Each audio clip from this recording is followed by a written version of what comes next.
അയ്യ വണക്കം. കഴിഞ്ഞ ദിവസമാണ് ഹമാസ് പോരാളികൾ എന്ന് അവർ പറയും, സുഡാപ്പികൾ. നമ്മൾ അവന്മാരെ ഹമാസ് ഭീകരവാദികൾ എന്ന് പറയും. ഈ ഹമാസ് ഭീകരവാദികൾ എന്ന് പറയുന്ന വേട്ടാവളിയന്മാർ കഴിഞ്ഞ വർഷം ഇതേ ദിവസമാണ്, അതായത് ഒക്ടോബർ 7-ാം തീയതിയാണ് അങ്ങോട്ടേക്ക് ഇസ്രായേലിനെ ഒന്ന് ചൊറിഞ്ഞത്. ഇസ്രായേലിനെ ഒന്ന് ചൊറിഞ്ഞപ്പോൾ ഇസ്രായേൽ മരിച്ചു വീണത് 1500-ഓളം പേരായിരുന്നു. ഇവിടെ സുഡാപ്പികൾ കിടന്ന് ആനന്ദ നൃത്തമാടി. അൽ അക്സ പ്രളയമിത വന്നിരിക്കുന്നു എന്നാണ് സുഡാപ്പി ചാനൽ വാർത്തയടിച്ചത്. സുഡാപ്പി ചാനൽ ഇങ്ങനെ വാർത്ത അടിച്ചപ്പോഴേ പല ആൾക്കാരും പറഞ്ഞു, തിരിച്ചു കിട്ടുമ്പോൾ മോങ്ങരുത്, തിരിച്ചു കിട്ടുമ്പോൾ അടുപ്പ് കൂട്ടി ചർച്ച കൂട്ടി ഇരുന്നു കൊണ്ട് അവിടെ ഇരുന്നു കൊണ്ട് മോങ്ങി അലറി കരയരുത് എന്ന് പറഞ്ഞിരുന്നു. പക്ഷേ അന്ന് തുടങ്ങിയ കരച്ചിൽ ഇന്ന് വരെ അവർ നിർത്തിയിട്ടില്ല എന്നുള്ളതാണ് നമുക്ക് മനസ്സിലാക്കാൻ സാധിക്കുന്നത്. ഇന്നലെ അതിൻ്റെ വാർഷികമായതുകൊണ്ട് തന്നെ ഹമാസും ഹിസ്ബുള്ളയും ഒന്നുകൂടെ മെസ്സേജ് അയച്ചു നോക്കി. ചിലപ്പോൾ ബിരിയാണി കിട്ടിയാല എന്ന് പറഞ്ഞു ഒന്നുകൂടെ മെസ്സേജ് അയച്ചു നോക്കി. ഇപ്പോൾ ബിരിയാണിയല്ല, നല്ല വിഭവ സമൃദ്ധമായിട്ടുള്ള ആറന്മുള സദ്യ തന്നെയാണ് ഇസ്രായേൽ അവർക്ക് തിരിച്ചു കൊടുത്തിരിക്കുന്നത്. ഇവന്മാർ ഒന്നാമത് കലിപ്പിലാണ്.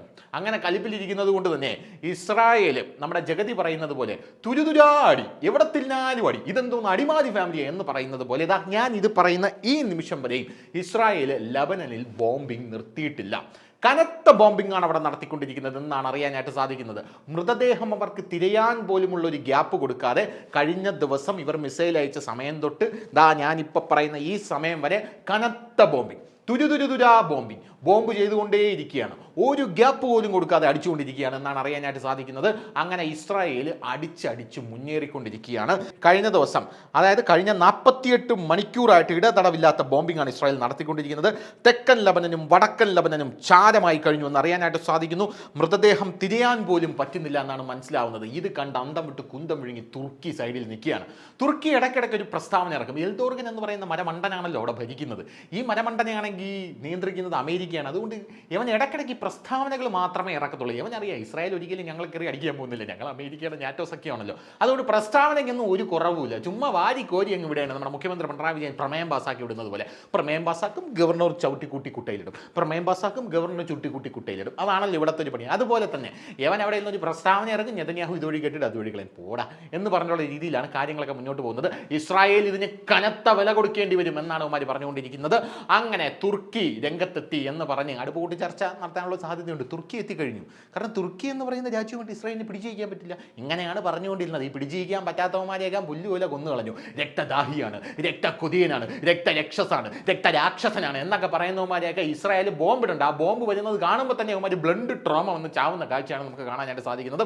അപ്പോൾ കഴിഞ്ഞ ദിവസമായിട്ട് 48 മണിക്കൂർ കനത്ത ബോംബിംഗ് ആണ് ലബനനിൽ നടക്കുന്നത് എന്ന് പറയുന്ന റിപ്പോർട്ടുകളാണ്.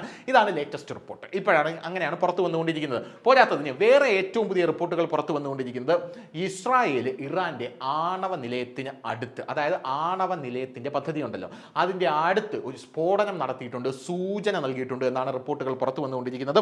ഇറാൻ ആണവ നിലയത്തിന് അടുത്താണ് സ്ഫോടനം നടന്നിരിക്കുന്നത്. ഫത്തം അൽദിയ എന്ന എയർബേസ് ഉദ്യോഗസ്ഥർ അതിൻ്റെ അടുത്താണ് ഇവരുള്ളത്. അതിനടുത്തുള്ള ആണവ ഗവേഷണ റിയാക്ടറിന് അടുത്താണ്. എസ്ബഹാം എന്ന് പറയുന്ന നഗരത്തിലുള്ള ആണവ ഗവേഷക റിയാക്ടറിൻ്റെ അടുത്താണ് സ്ഫോടനം നടന്നിരിക്കുന്നതെന്നാണ് അറിയാനായിട്ട് സാധിക്കുന്നത്. ഇതോടുകൂടി ഇറാൻ ഒന്ന് കിടുങ്ങിയിട്ടുണ്ട്. കാരണം ആണവ നിലയത്തിലൊന്നും സ്ഫോടനം നടത്തില്ലായിരിക്കും, ചുമ്മാ പറയുന്നതായിരിക്കും എന്നാണ് വിചാരിച്ചത്. ഇല്ല, നമ്മൾ നടത്തുമെന്ന് പറഞ്ഞാൽ നടത്തിയിരിക്കും. നമുക്ക് ഒറ്റ വാക്കും ഒറ്റ തന്തേ ഉള്ളൂ, അതുകൊണ്ട് നടത്തിയിരിക്കും എന്നാണ് ഇസ്രായേൽ പറഞ്ഞിരിക്കുന്നത്. അതിൻ്റെ ഒരു സൂചനയായിട്ടാണ് ഇപ്പോൾ ആണവ ഗവേഷക റിയാക്ടറിൻ്റെ അടുത്ത് സ്ഫോടനം നടത്തിയിരിക്കുന്നത്. ഇറാൻ്റെ ആണവ ഗവേഷണ റിയാക്ടറിൻ്റെ അടുത്ത് ഇസ്രായേൽ നേരത്തെയും സ്ഫോടനങ്ങൾ ഒരുപാട് ഇറാൻ്റെ ആണവ നിലയങ്ങൾ തകർത്തിട്ടുണ്ട്. ഇറാൻ പണിയുന്ന ആണവ നിലയങ്ങൾ തകർത്തിട്ടുണ്ട്. ഇറാനകത്ത് പണിയാതെ ഇവരുടെ ആണവ നിലയങ്ങൾ വേറെ രാജ്യങ്ങളെ കൊണ്ട് പണിതപ്പോൾ അതും തകർത്തിട്ടുണ്ട് എന്നുള്ളതാണ് നമുക്ക് മനസ്സിലാക്കാനായിട്ട് സാധിക്കുന്നത്. അങ്ങനെ ഈ സ്ഫോടനം നടന്നപ്പോൾ ഇറാൻ ഇപ്പോൾ അതിഭീകരമായി ഭയന്നിരിക്കുകയാണ് എന്നുള്ള റിപ്പോർട്ടും ഇപ്പോൾ പുറത്തു വരുന്നുണ്ട്. ഇതിൻ്റെ പിറകെ വേറൊരു റിപ്പോർട്ടും കൂടെ പുറത്തു വരുന്നുണ്ട്. ഈ അടുപ്പ് കൂട്ടി ചർച്ചക്കാരും സുഡാപ്പികളും അൽ ജസീറയൊക്കെ പറഞ്ഞൊരു കാര്യമുണ്ട്, ഇറാൻ്റെ പിറകിൽ റഷ്യ ഉണ്ടെന്നും. റഷ്യ എന്ന് പറയുന്ന രാജ്യം അങ്ങോട്ട് ഇറങ്ങിയുണ്ടല്ലോ, നാറ്റോയുടെ കൂടെ വരെ അടിച്ചു നിൽക്കാൻ കെൽപ്പുള്ളൊരു രാജ്യമാണ്. ഇപ്പോൾ അവർ യുക്രൈൻ്റെ യുദ്ധം ചെയ്തുകൊണ്ടിരിക്കുകയാണ്. യുക്രൈൻ്റെ യുദ്ധം ചെയ്യുന്നെങ്കിൽ എന്താ നമുക്ക് സപ്പോർട്ട് ഒന്നൂടെ എന്നുള്ള രീതിയിലൊക്കെ സംസാരിച്ചത് നമ്മൾ കണ്ടതാണ്. റഷ്യ ഇറങ്ങി. റഷ്യ കഴിഞ്ഞ ദിവസം ഇസ്രായേലിൻ്റെ കൂടെയാണ് ഇറങ്ങിയതെന്ന് മാത്രമാണ് ഇതിലെ വ്യത്യാസം എന്നുള്ളത്. അതായത് ഇസ്രായേലിനറിയാം റഷ്യ എന്ന് പറയുന്ന രാജ്യം ഇറാൻ്റെ പിറകെ വന്ന് അണിനിരന്ന് കഴിഞ്ഞാൽ കുറച്ച് പണി കൂടും എന്ന് കൃത്യമായിട്ട് അറിയാം. അതുകൊണ്ട് തന്നെ ഈ ഇസ്രായേൽ റഷ്യയുടെ ഒരു വ്യോമത്താവളം റഷ്യക്ക് സിറിയയിൽ പല വ്യോമത്താവളങ്ങളുണ്ടല്ലോ, സിറിയയിൽ മറ്റ് രാജ്യങ്ങളൊക്കെ ഉണ്ട്. അപ്പോൾ റഷ്യയുടെ ഒരു വ്യോമത്താവളം കഴിഞ്ഞ ദിവസം ഇസ്രായേൽ തകർത്തു എന്ന് പറഞ്ഞൊരു അന്താരാഷ്ട്ര വാർത്ത പുറത്തു വന്നിരുന്നു. ആ വ്യോമത്താവളത്തിൽ ബോംബിട്ടു, തകർത്തു, അവിടെ ഭീകരവാദികൾ ഉണ്ടായിരുന്നു, അതുകൊണ്ട് റഷ്യ കട്ട കലിപ്പിലാണെന്ന് പറയുന്നത്. പക്ഷേ ഇസ്രായേൽ ഉടനെ തന്നെ പറഞ്ഞു, ഞങ്ങൾ അങ്ങനെ റഷ്യയുടെ വ്യോമത്താവളം ഞങ്ങൾ തകർത്തിട്ടില്ല, റഷ്യയുടെ വ്യോമത്താവളം തകർത്തു എന്ന് പറയുന്ന വാർത്ത ഇസ്രായേലും IDF-ഉം നിഷേധിച്ചിരിക്കുന്ന കാഴ്ചയാണ് നമുക്ക് കാണാനായിട്ട് സാധിക്കുന്നത്. ഇതിന് പുറമെ റഷ്യയാണെങ്കിൽ അവരുടെ ബോംബിംഗ് വിമാനങ്ങളുമായി പറന്നെത്തി. എങ്ങോട്ടെന്നറിയാമോ? സിറിയയിൽ ബോംബിംഗ് വിമാനങ്ങളുമായി തകർന്നെത്തി സിറിയയിൽ തുരുതുരുതുരാ ബോംബിടുന്ന കാഴ്ചയാണ് നമുക്ക് കാണാനായിട്ട് സാധിച്ചത്. അതും ഭീകരവാദികളുടെ മണ്ടയിൽ കൂടെയാണ് ബോംബിട്ടുകൊണ്ടിരിക്കുന്നത്. നമുക്കറിയാം, റഷ്യ യുക്രൈൻ യുദ്ധം നടക്കുമ്പോൾ ISIS എന്ന് പറയുന്ന ഭീകര സംഘടന ആ യുദ്ധത്തിൽ ഇടപെടുകയും യുക്രൈൻ പട്ടാളം വഴി റഷ്യയിൽ വലിയ രീതിയിലുള്ള തിരിച്ചടിക്ക് ISIS പദ്ധതിയിടുന്നു എന്നുമാണ് നമുക്ക് മനസ്സിലാക്കാനായിട്ട് സാധിച്ചത്. റഷ്യയ്ക്ക് ഇത് അറിയുകയൊക്കെ ചെയ്യാം, കാരണം ISIS ആ യുദ്ധത്തിൽ കൈകടത്താൻ ശ്രമിക്കുന്നു എന്നുള്ളത്. അതുകൊണ്ട് തന്നെ യൗമാർക്കൊരു തിരിച്ചടി കൊടുക്കേണ്ടത് വളരെ അനിവാര്യമാണ് എന്ന് റഷ്യ പണ്ട് മുതലേ നിരീക്ഷിച്ചിരുന്നതാണ്. 2015 റഷ്യ അവിടെ സിറിയയിൽ വ്യോമത്താവളം പണിതപ്പോഴും, സൈനികാഭ്യാസം നടത്തിയപ്പോഴും, സൈനിക താവളങ്ങൾ പണിതപ്പോഴും അവിടെ എല്ലാം ISIS കയറി അലമ്പാക്കുന്ന കാഴ്ചയാണ് നമുക്ക് കണ്ടത്. അന്ന് അവന്മാരെ അണ്ടം വലിച്ച് കീറിയതാണ്. അതിനുശേഷം പിന്നീട് അവന്മാരുടെ അണ്ടം വലിച്ച് കീറാനുള്ള ഒരു ചാൻസ് റഷ്യയ്ക്ക് ഇപ്പോഴാണ് കിട്ടിയത്. റഷ്യ അത് നല്ലപോലെ ഉപയോഗിച്ചു എന്നാണ് അറിയാനായിട്ട് സാധിക്കുന്നത്. കഴിഞ്ഞ ദിവസം സിറിയയിലെ 2 ഇടങ്ങളിലാണ് റഷ്യ വ്യോമാക്രമണം നടത്തിയത്. RIA സ്റ്റേറ്റ് ന്യൂസ് ആണ് ഇത് റിപ്പോർട്ട് ചെയ്തിരിക്കുന്നത്. സിറിയയുടെ സൗഹൃദ രാജ്യം അല്ലെങ്കിൽ സഖ്യരാജ്യമാണ് റഷ്യ എന്ന് നമുക്ക് എല്ലാവർക്കും അറിയാം. ഇറാനും റഷ്യയും സിറിയയുടെ സൗഹൃദ രാജ്യമാണ്. ഭീകരവാദികൾക്കെതിരെയാണ് അവരവിടെ സൈനിക താവളം പണിയുന്നത്. ഒലാക് ഇഗ്നേഷ്യസ് എന്ന് പറയുന്ന റഷ്യയുടെ ക്യാപ്റ്റനാണ് ഇത് വ്യക്തമാക്കിയിരിക്കുന്നത്. അൽ തൽഫാക്ക് എന്ന് പറയുന്ന പ്രദേശത്താണ് വ്യോമാക്രമണം നടന്നിരിക്കുന്നത്. ISIS-നെതിരെ വിമതരുടെ നേർക്ക് റഷ്യയുടെ എയറോസ്പേസ് ഫോഴ്സ് ആണ് വ്യോമാക്രമണം നടത്തിയത്. റഷ്യയും യുക്രൈനും യുദ്ധത്തിൽ ഞാൻ നേരത്തെ പറഞ്ഞ പോലെ ISIS ഭീകരവാദികൾ ഇടപെട്ടിട്ടുണ്ടെന്ന് നമ്മൾ പറഞ്ഞിട്ടുണ്ടല്ലോ. അതുകൊണ്ട് ISIS-നെ ഒതുക്കുക. അപ്പോൾ യമനിലെ ഹൂത്തി വിമതരെ ഒതുക്കിക്കൊണ്ടിരിക്കുന്നത് അമേരിക്ക, സിറിയയിലെ ISIS ഭീകരരെ ഒതുക്കിക്കൊണ്ടിരിക്കുന്നത് റഷ്യ, ഹിസ്ബുള്ളയെയും ഹമാസിനെയും ഒതുക്കിക്കൊണ്ടിരിക്കുന്നത് ഇസ്രായേൽ. ഇനി ഇറാന് നേരെ ഇസ്രായേൽ തിരിയുന്ന കാഴ്ചയാണ് നമുക്ക് കാണാനായിട്ട് സാധിക്കുന്നത്.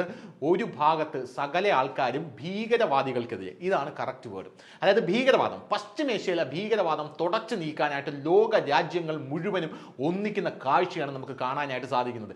ഈ അവഞ്ചേഴ്സ് അസംബിൾ എന്നൊക്കെ പറയില്ലേ, നമ്മൾ ഈ അവഞ്ചേഴ്സ് എന്ന് പറയുന്ന സിനിമയിൽ ഈ അസംബിൾ എന്ന് പറയുമ്പോൾ എല്ലാവരും കൂടെ ഓടി വരില്ല, അതായത് ഈ യൂണിവേഴ്സിലെ എല്ലാ ആൾക്കാരും കൂടി ഒരു മുഖ്യ ശത്രുവിനെതിരെ പോരാടുമല്ലോ. ആ മുഖ്യ ശത്രുവാണ് ഭീകരവാദം എന്ന് പറയുന്നത്.